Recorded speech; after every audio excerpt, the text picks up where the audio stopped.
So called India गठबंधन राजनीति कर रहे हैं, 2024 के चुनाव को साधने पे लगे, एक दूसरे पर आरोप प्रत्यारोप कर रहे हैं। इससे देश की छवि विदेशों में खराब होती है। वहाँ हंगामे हो रहे हैं सदन में और बहुत गंभीरता से हो रहे हैं, और तुम फिर पार्लियामेंट के गेट पे बैठ करके वहाँ मिमिक्री कर रहे हो, वहाँ मजाक उड़ा रहे हो, वहाँ एक जोकर बन के एक्टिंग करके दिखा रहा है। ये तो खुद तो कमजोर होंगे ही होंगे, खुद तो मरेंगे ही मरेंगे, कहीं हमें ना ले डूबे, सारे विपक्षी खत्म ना हो जाए और बीजेपी वाले डिक्टेटरशिप चलाएं।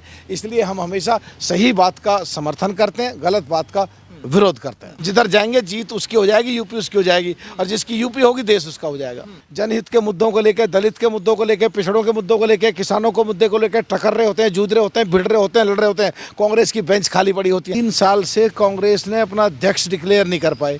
जो सो कॉल्ड इंडिया गठबंधन है, पंजाब में कांग्रेस की और आप पार्टी की लड़ाई, हरियाणा में कांग्रेस की आप पार्टी की लड़ाई, दिल्ली में कांग्रेस आप पार्टी की लड़ाई, छत्तीसगढ़ में कांग्रेस आप पार्टी की लड़ाई, मध्य प्रदेश कांग्रेस समाजवादी की लड़ाई, राजस्थान आरएलडी और समाजवादी की लड़ाई, और साउथ में जिन्होंने सनातन धर्म के खिलाफ बोला उनकी भी कांग्रेस से कई पार्टियों की लड़ाई। और देश के लिए हम लॉ मेकर हैं, कानून बनाने वाले हैं। हमारे लिए जो गाइडलाइन बनती हैं उनको वायलेट अगर कर रहे हैं, और संसद 4 पिछले सत्र में चली नहीं, कोरोना में 2-2.5 साल चली नहीं, तो हम तो इसके पक्षधर हैं, संसद चलनी चाहिए। नमस्कार दोस्तों, स्वागत है आप सभी का यूथ मीडिया टीवी पर। मैं हूं आपके साथ विमल त्यागी। 2024 का चुनाव नज़दीक है, लेकिन उससे पहले जो इस समय संसद में हुआ और आज सड़कों पे हो रहा है, उस पर हमें बातचीत करनी है। और सड़कों पे क्या हो रहा है, क्योंकि उपराष्ट्रपति जी का जिस तरीके से अपमान किया गया, मिमिक्री की गई, उसके बाद से तमाम लोग सड़कों पे उतरे हैं। बीजेपी लगातार इसका विरोध कर रही है। और संसद में कुछ दिन पहले आपने देखा होगा कुछ अज्ञात घुसे और उन्होंने जो हरकतें की, लेकिन उसके बाद एक सांसद का नाम सामने आता है। उसके बारे में लोग जानने की कोशिश करते हैं कि आखिरकार वो व्यक्ति कौन है, कौन सा हिम्मत वाला सांसद है जिसने उस व्यक्ति की कुटाई की। आज वे हमारे साथ मौजूद हैं। हमारे साथ हैं मलूक नागर जी, जो बीएसपी से सांसद हैं। उनका क्षेत्र जो है वो बिजनौर लोकसभा है। सर, बहुत बहुत स्वागत है आपका हमारे चैनल पर। Thank you. सर, 24 का चुनाव नज़दीक है और कुछ सांसद गए या और तमाम देश की जनता ऐसे सड़कों पे है कि उपराष्ट्रपति जी का अपमान हुआ, तो सबसे पहले जो मिमिक्री की गई उनकी, उस पर आप क्या कहेंगे? देखिए, इसको पहले ना किसी भी बात को बीच में से पकड़ें या आखिर में पकड़ें तो समझना पड़ेगा कि ये शुरुआत कहाँ से हुई। शुरुआत हुई कि कुछ लोग संसद में घुसे, और उस समय उनका घुसने का अंदाज उग्रवादियों का था, और बड़ी मुश्किल से अगर उन पे असली वेपन होते और असली उग्रवादी होते तो आज हमारा आपके टेलीविज़न पे बैठ कर के इंटरव्यू देना बहुत ही मुश्किल काम था। मौत नज़दीक को होकर के निकली, तो उसके सिक्योरिटी के क्या क्या पैमाने अपनाए जाएं। कुछ लोग मांग कर रहे थे कि सिक्योरिटी का माननीय गृह मंत्री आकर के सदन में बयान दें। उसमें हमारा ये मानना है कि जिसके अधिकार क्षेत्र में आता था उसको बयान देना चाहिए, और कोई भी जांच पूरी हो जब भी बयान दिया जा सकता था। लेकिन एक चीज़ हम उसमें कहना चाहते हैं, 2001 में जब आतंकी हमला हुआ, उसमें जो हाई पावर कमेटी बनी, उसकी जो रिपोर्ट थी, उस रिपोर्ट का कंप्लायंस होना चाहिए था। 2004 तक जो यूपीए की एनडीए की सरकार थी, फिर 2004 से 14 तक एनडीए की सरकार आई, इनको भी कंप्लायंस करना चाहिए था, और यूपीए की सरकार आई, और 2014 से फिर एनडीए की सरकार है, इनको भी कंप्लायंस करना चाहिए था। जिसकी गलती थी उसकी रेस्पॉन्सिबिलिटी फिक्स होनी चाहिए थी, इस पे होनी चाहिए थी। वहाँ हंगामे हो रहे हैं सदन में और बहुत गंभीरता से हो रहे हैं, और देश के लिए हम लॉ मेकर हैं, कानून बनाने वाले हैं। हमारे लिए जो गाइडलाइन बनती हैं उनको वायलेट अगर कर रहे हैं, और संसद 4 पिछले सत्र में चली नहीं, कोरोना में 2-2.5 साल चली नहीं, तो हम तो इसके पक्षधर हैं, संसद चलनी चाहिए। लेकिन जो भी परिस्थितियां हुई, जो भी माहौल हुआ, उनको सस्पेंड करा गया। और इतना गंभीर मुद्दा था, और तुम फिर पार्लियामेंट के गेट पे बैठ कर के वहाँ मिमिक्री कर रहे हो, वहाँ मजाक उड़ा रहे हो, वहाँ एक जोकर बन के एक्टिंग करके दिखा रहा है। महामहिम उपराष्ट्रपति की जो चेयरमैन भी हैं राज्यसभा के, मेरे हिसाब से वो ठीक नहीं है। फिर सड़कों पर उतर रहे हैं। तो मैं क्या कहना चाहता हूँ, देश के लोग करीब 20 लाख लोग हम लोगों को एमपी बना के भेजते हैं, चुन के भेजते हैं, अपनी ताकत अपनी पावर को हमें देते हैं, जाओ हमारे बिहाफ पे देश और देश की जनता के लिए काम करो।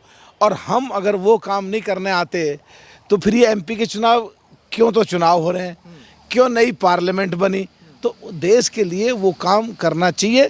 असलियत में ये है कि जो संसद की सुरक्षा से संबंधित ये इशू पैदा हुआ, जहाँ मैं कह रहा था, तो उसको तो छोड़ दिया और 2024 के चुनाव को ध्यान में रख करके सरकार भी और हमारी विपक्षी कुछ पार्टियां भी, सो कॉल्ड इंडिया गठबंधन, जिसमें हम तो है ही नहीं, राजनीति कर रहे हैं, 2024 के चुनाव को साधने में लगे, एक दूसरे पर आरोप प्रत्यारोप कर रहे हैं।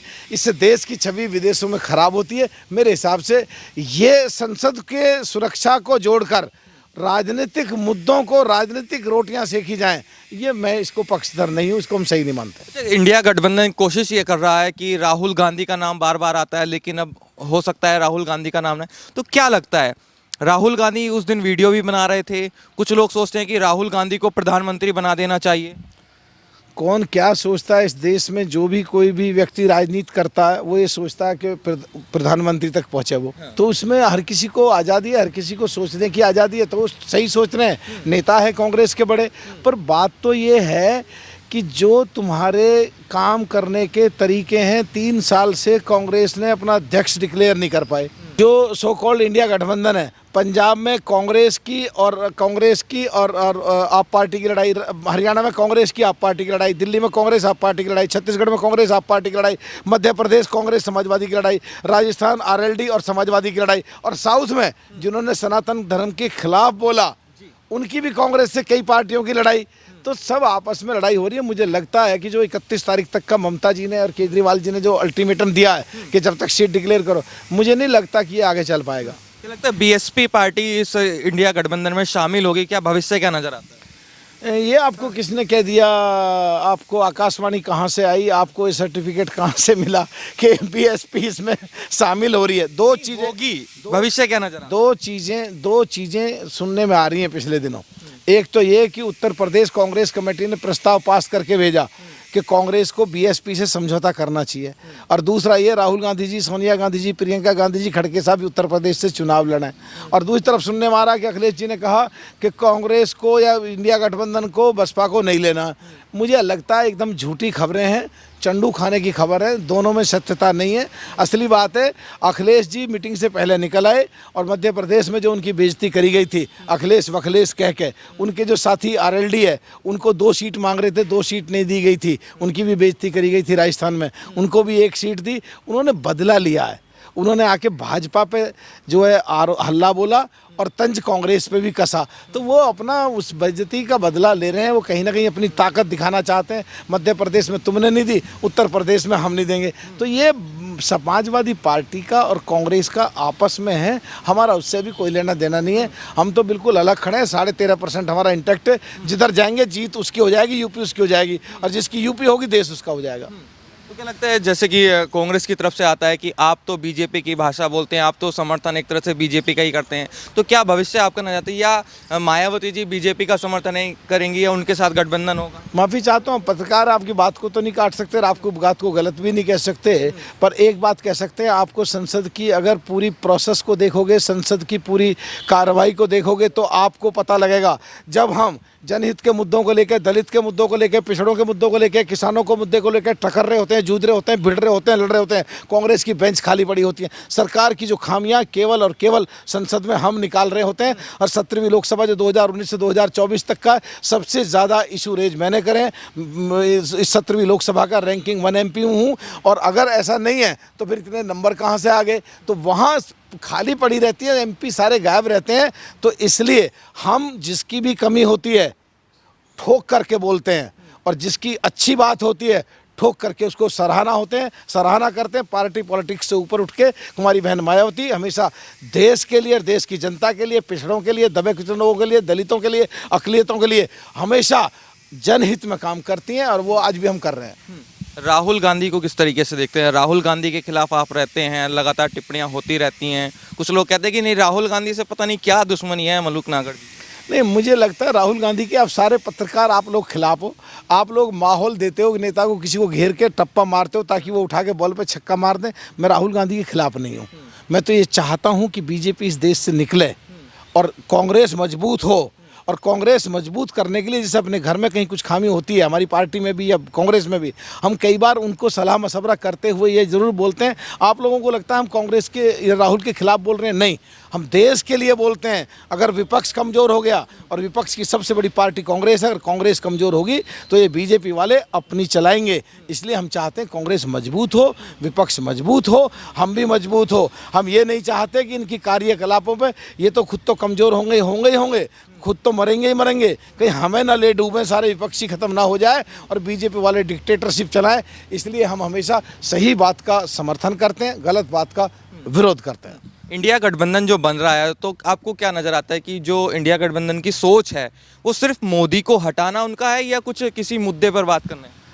मुझे नहीं, ये तो जो इंडिया गठबंधन के सो कॉल्ड अपने पार्टनर हैं, ये इसका जवाब वो देंगे या बीजेपी वाले देंगे। इसका हमसे तो कोई रिलीवेंट है ही नहीं, ना तो हम सो कॉल्ड इंडिया गठबंधन में हैं, ना हम भाजपा में हैं। हम एक ताकत तीसरी बन के अलग खड़े हुए हैं। 13.5% वोट हमारा उत्तर प्रदेश में है, और बाकी देश के सारों में हिस्सों में कहीं 7% है, कहीं 4% है, 3.5% है, कहीं 5.5% है, कहीं 1.5% है, कहीं 1% है। हर प्रदेश में हमारा वोट है। तो हम मजबूत खड़े हुए हैं, और जिसके साथ हम होंगे पूरा उत्तर प्रदेश उसका होगा, और देश में 50 सीटें बढ़ेंगी। पर कुमारी बहन मायावती जी ही इसके लिए केवल फैसला कुमारी मायावती जी ले सकती हैं, कब और कहाँ क्या करना है। और राजनीति में किसी से भी बिगाड़नी नहीं चाहिए, कब किसकी ज़रूरत पड़ जाए, ये बहन जी अपना स्टेटमेंट दे चुके हैं। हमसे बातचीत करने के लिए सर बहुत बहुत धन्यवाद।